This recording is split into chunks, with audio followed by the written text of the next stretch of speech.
I want to talk about the hardest and most difficult conversation that I've ever had.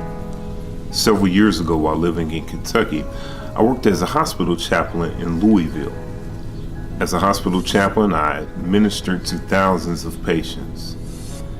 I was with patients who were at various points in their lives, whether it be highs or whether it be lows. I was with the parents of children who had recently passed away.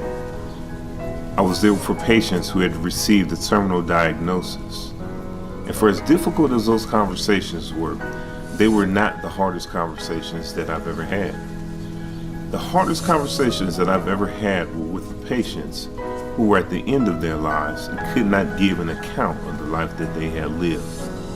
What consolation can you give to somebody who knows that they're getting ready to pass away and they're fully aware that they did not live the life that they were meant to live? How can you answer for a void that has been with you the entirety of your life? Oftentimes these people would talk about following the dreams of their parents, following the dreams of other people, but they've often wrestled with their own void to discover their individual purpose. It reminds me of growing up. I wanted to be a superhero, and people would say, well, you can't be a superhero. And then you grow up and now you're this adult and people say, well, just be yourself. And the reality is that you don't know how to be yourself because for the longest time you've been told you can't do that. I believe that one of the greatest gifts that God has given to any of us is the gift of imagination. And I believe that this is the time to get back to that imaginative place within yourself. That place where you see everything as a possibility. That place where you have the courage to find out if those things you see within yourself are actually meant to be.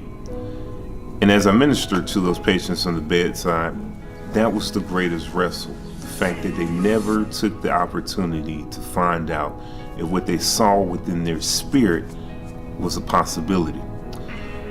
As a life coach, I have the privilege of helping people to take those steps to move forward and discover if what they see within their heart can become a reality for their lives.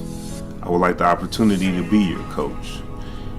One thing I've discovered is this: no matter how old you are, where you are in your life, if you have life in your body, if you have breath in your lungs, it's never too late to start. One of the greatest quotes that I've heard, and I've become quite fond of it, is simply this: as I get older, I'm starting to live the life I was always meant to live. I want to help you in your process. And I hope that in this year, you make it a point to become the person that you were always meant to be. Thank you.